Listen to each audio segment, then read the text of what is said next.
Guten Tag, Guten Morgen. That's the last German I'm going to speak. I'm really sorry about that. But I also want to thank you for coming to hear me talk today, but I also want to thank Überall Seen for inviting me to speak. I haven't been to this conference before, but I've been very impressed over the past 2 days and enjoyed my time here immensely. I have been to Vienna before, but not to this conference, and it's a superb conference. So my subject today is solving the productivity puzzle, and it's about how we create people engagement, innovation, and performance that's going to transform work. It sounds like a big title. It sort of is. It's actually a big subject. And the word productivity is actually one that I really dislike, and you're going to see why in a moment. And I think it's time that we start to think about that word, perhaps redefine it. I think it's part of solving the productivity puzzle. But let's not get ahead of ourselves. Let's have a look at what we're going to talk about today. So in 2018, I came across a paper by the OECD, who are the world's economic body, who keep track of GDP and all of these really important figures that we hear in the news all the time. And they wrote a paper that looked out to 2060 and said that from 2010 to 2060, we're going to see increasing levels of pressure on GDP, meaning downward pressure on average annual GDP because of one simple thing, because people productivity keeps declining. Ever since the previous crisis, the financial crisis, we've seen people productivity ebb downwards for consecutive years, really until we got to the pandemic. And in the paper, they made really simple assertions. They said, first of all, companies and governments are not investing in aligning people to technology. Okay, I agree with that. 2, they're not investing in changing their organization structures to take advantage of digital technologies. And 3rd, they're not investing in changing their processes to align to digital opportunities, digital technology. And essentially, I agreed with those 3 things, but I disagreed with their pessimistic outlook that somehow this was going to continue on for the next 50 years. Because having been a senior executive in Accenture and IBM and SAP in Germany, I've had the great opportunity to go around the world for 30 years now, and I've seen companies struggling with these 3 things, but I've also seen them overcome that. And so when I read the paper, I thought, this is way too pessimistic. I can see that we're actually working on this problem today, these 3 problems. And so I sat down to write the book called Solving the Productivity Puzzle, which is really just a series of stories of companies and situations that I've seen where people have done and solved the things that the OECD are worried about. So I take a more optimistic view about our future. In fact, I think we're on the cusp of historical levels of people productivity. And let's take a look at that. But I think the pandemic has given us a great opportunity. It's been a terrible tragedy, but out of it has come some new ways of thinking and working. I'm going to talk to you a little bit about what is causing people productivity decline, and a lot of it is, paradoxically, a lot of it is technology causing the problem. I'm also going to look at, do we define productivity right? I would challenge that we don't. I think productivity is a word from the 19th century when people worked in factories or they picked fruit on farms. It's a totally different time now where most of us work in offices. And so I came up with a solution that I hope that perhaps you'll think might be something that we can make use of. So first of all, I'm going to ask, has anybody ever heard of this word, Yoda bite? Hold up your hands. It's not about Star Trek. It's not about Yoda. A Yoda bite. Has anybody ever heard of a Yoda bite? So a Yoda bite is a very, very large number. It's 100 trillion bytes of information. 100 trillion bytes of information. And we're on the verge of reaching this threshold where that's how much data is going to fly around the internet every single day. 100 trillion bytes of data. It's a number that's almost unimaginable. It's so big. It's 1 followed by 24 zeros. It's a vast, vast number. In fact, if you want to put a number on it, it's 1 septillion. And I'll bet that's a number you haven't heard of either. So we're in a state now where technology has become so fast and data has become so large that we're literally having to make up new words. Yoda byte was only invented 10 years ago. And the Yoda byte Again, 100 trillion bytes of information flowing around the internet every day. The yottabyte, when we reach that in about 2025, we're going to have to come up with a new prefix. There's no prefix after yotta. That's where we are. We're having to make up new terms. So I don't know, maybe it'll be an uber byte or a gargantuan byte. We don't know. There's actually a contest to name the next prefix that comes after this, the next number after septillion. So this is a very large number. Now, this can be daunting. It can also be a challenge and part of our issue with people productivity. But inside that number and the power of the technology, both to store it and process it, there's also a huge opportunity to make us more productive than we've ever been before. So bear with me, and I'll explain why. But a yottabyte is a very, very large number. So let's take a look at some of the trends before we dive down into how to solve the productivity puzzle. Let's take a look at some of the trends that I think have emerged just pre-pandemic and then also after the pandemic. So HR has taken center stage. This crisis has been a people crisis, whereas the financial crisis in 2008 was a financial crisis, so the CFO stepped up. This time it's HR's opportunity to step up, and they did.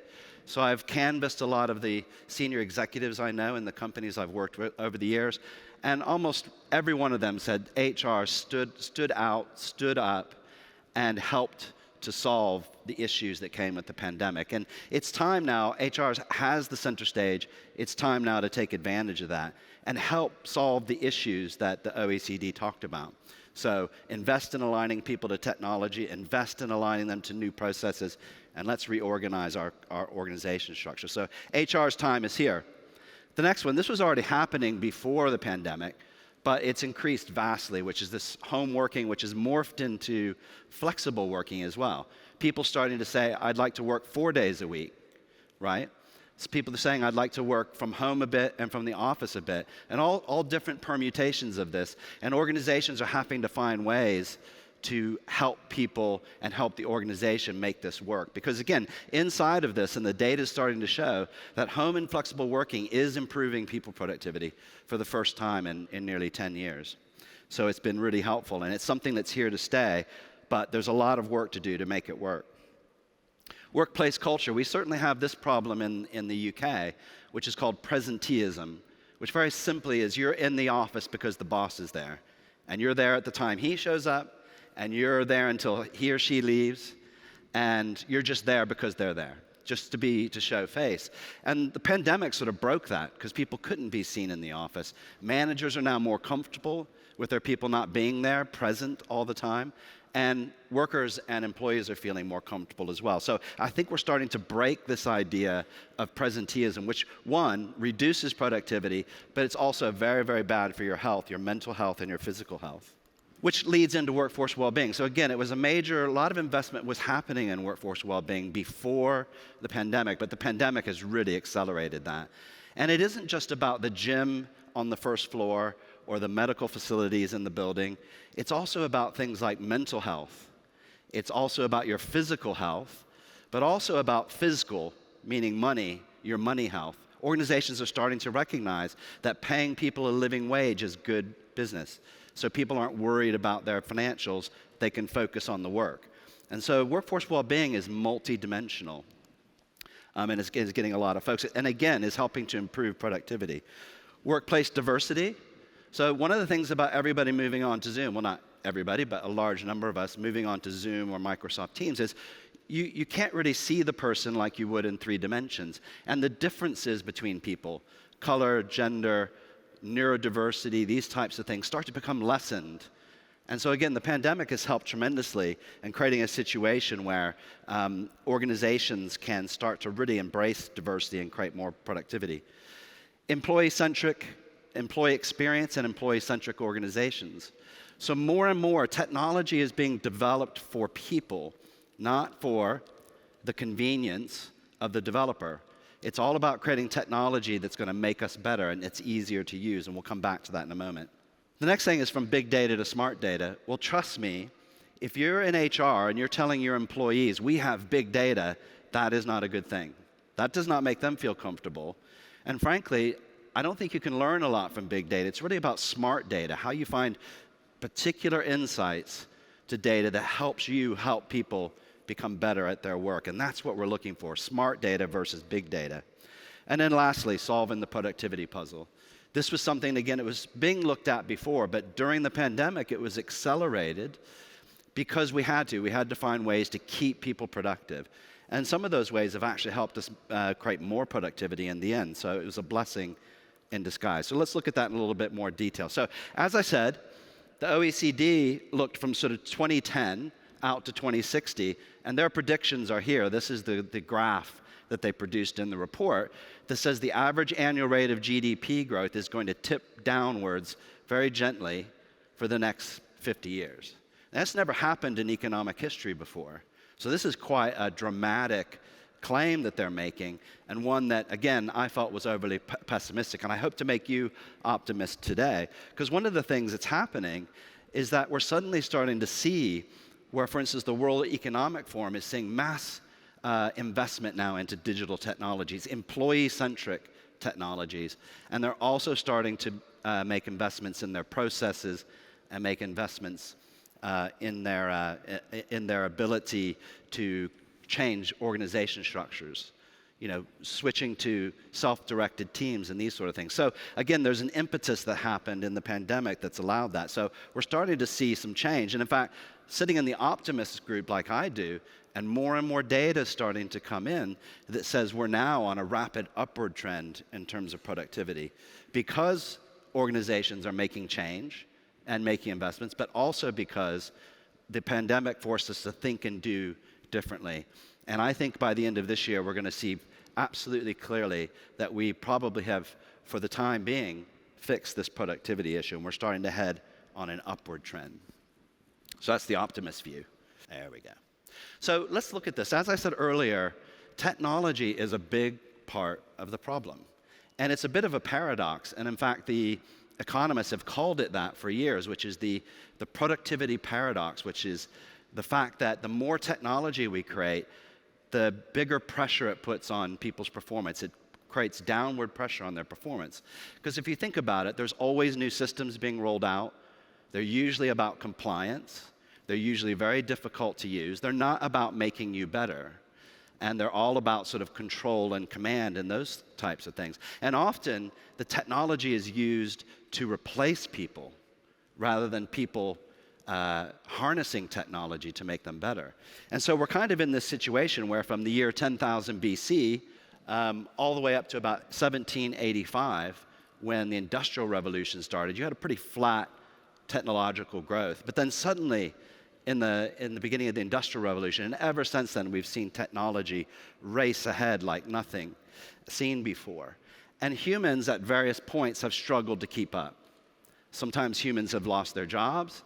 Sometimes humans have created completely new industries, so it's a mixed bag. But essentially where we're at right now is one of those situations where technology has raced too far ahead and people are struggling to keep up, and that's what we need to fix. And that's the thing that we're focused on these days. And if we think about it, if you're old enough like me in 1992, I started my career in 1990, that's what the workplace looked like. You had the first introduction of PCs, and that was pretty exciting back then. To some people, it was very daunting. But if you think and sort of fast forward to 2022, well, it doesn't really look any different, does it? It does. It's a screen, it's a mouse, it's a keyboard. And this is the sort of thing we need to start to change. More technology is starting to come out that you can talk to rather than type into. And these are the sorts of things that we really need to change. So the workplace needs to change. And really what it needs to do is it needs to start to look a lot more like home, where we have technology that does make us better. So it looks like this. So we have our Google Homes, our Amazon Alexas. We have other technology that we talk to and use. I have a refrigerator at home that has a little camera in it, and it's got a processor, and it can tell when we're out of things like milk and other things, and it orders it for us, and it just shows up on the step on Friday. So we'll get that tomorrow. And so it's things like this have made us super productive at home, super productive in our social lives, but at work, there's still a very, very big gap in between the type of technology we're using and that which we use at home, which is why you hear more and more senior executives saying, I want work to look like home. And I think, again, as part of working from home, people are demanding that as well. And so this is what needs to change. We need to create work that looks a lot more like the home technology. And guess what? For those of us who are baby boomers like me, and this is what we always say, which is let's just work harder. That's how we'll create productivity. It doesn't work. In fact, the more hours and the more people you throw at the productivity problem, you make it worse. There's diminishing returns, as this graph shows. This one's from Deloitte, but McKinsey's and others have done the studies as well, and shows the more hours people work and the more people who are working on a particular thing, you actually reduce the productivity. In fact, the data is showing that an ideal week is around 32 to 34 hours a week for people. It creates a couple of things. One, it creates focus, because you only have a certain amount of time, so you don't have all week to get something done. You've got shorter period. But it also creates a situation where people have more personal time to recharge. And this creates higher productivity over time. And again, we're going to be seeing more data come out later this year that confirms this. So throwing more people at it makes it worse. So what are we going to do? Well, one of the things, when I sat down to write the book, I immediately recognized I had a problem, which is that productivity is all about producing widgets, or it's about picking fruit. It's some sort of measurable, you do something, it gets counted, and it has value. And that's still relevant today, but we don't work in that way today. Most of us work in an office. We have knowledge. We create innovation. Those are the sorts of things that are valued today. So as you see here, this is the kind of classical definition of productivity, which comes from sort of the early 1800s. Well, I went and created a slightly new one, which says getting stuff done that measurably improves the economic and human interest of organizations and society at large. So what I'm trying to encapsulate is that there's a broader set of levers, a broader set of tools and things that we do that should be valued as well. Not just you did something today, it created this output. It's more about outcomes in this world. It's less about the outputs. And so I tried to create a more informal, but one that looks at the economic, the physical, looks at the human side of it, but also at the organization and at the at society at large. And so what does that mean in terms of what we're measuring? Well, there's three key things. And the first one we'll go to is obvious, and it's value. It's the thing that's been measured since the 1700s. Absolutely have to measure the inputs, the outputs, and the dollars or euros associated with that. So even the communist Chinese are capitalists these days, right? So everybody absolutely has to measure these things. But there's two other aspects which I think improve and increase value. The second one is called engagement. And that's an overused term. However, the way I define it, it's a workplace that's purpose-driven. It has a purpose that everybody buys into. And within that purpose, the organization creates the opportunity for everybody to contribute and flourish in their contribution, right? So that's engagement. Engagement is not a survey. Engagement is not a new workforce well-being plan. Engagement is about a purpose-driven workplace where people flourish, right? And guess what? When people are flourishing, they do something that no other animal on the earth can do. They innovate, right? Even some of the most junior jobs in the world, people will innovate if they have that time to think, if they have the opportunity to flourish. And innovation is really what drives the world today. New products, new services, new ways of thinking, new ways of doing. That's the engine in the 21st century. That's the engine of value, the engine of growth. And guess what? When you create engagement, you drive innovation, well, guess what? Value goes up tremendously. So you create this, as we say in English, a flywheel. It just goes faster and faster and faster. And this is why I'm very optimistic, because these three things are something you're all talking about or doing about in your organizations today. And the OECD have missed that. And that's why I put them in the pessimist camp, because I think they're missing this new definition and the new way of measuring productivity. So, as I said, I don't like the word productivity, but my publisher did. because everybody knows it. So I thought, well, what I need to do is I need to redefine it to make it more, I think, encompassing. So I layered on top of that definition what I saw top companies in the world do, big and small. I've worked in small companies, large corporate companies, but the companies that work smarter, the ones that really drive that workplace that's purpose-driven and people flourish, they all do something really well, and it's an equation for working smarter. They are very good at getting the right people with the right skills in the right place at the right time, and most importantly, the right motivation. And I call this people, engagement, innovation, and performance, that new definition of productivity. And so it's a really simple thing, isn't it? I mean, you probably do this today. But what's important is that you have to have a mindset that this is how you're going to work in the organization. Then you have to invest in a set of processes that brings that to life. And lastly, and technology always is last, you get technology that's going to underpin it and make it work for people. And so the best companies in the world do those three things really, really well. And guess what? They have workplaces that flourish, they have innovation, and they have the ability to drive higher value. And so the other reason why I'm super excited about this is that you can take PEIP, as I call it, and you can multiply at times emerging technology and artificial intelligence, these types of things, and you can just turbocharge the whole equation. And this is what's happening at the moment. And this is why I believe we're going to start to see historic people productivity growth. Even if we tip into recession, I don't think that's going to impact this equation or impact what companies are doing in this space. I think people recognize the business cycle shouldn't matter in this case, that we should organize to work in this particular way. So what is the OECD? Now, this is one thing I think they got right. How do they define an innovative organization? Because I can sit here and talk about it, but I think these are actually really good. This is actually a really good definition.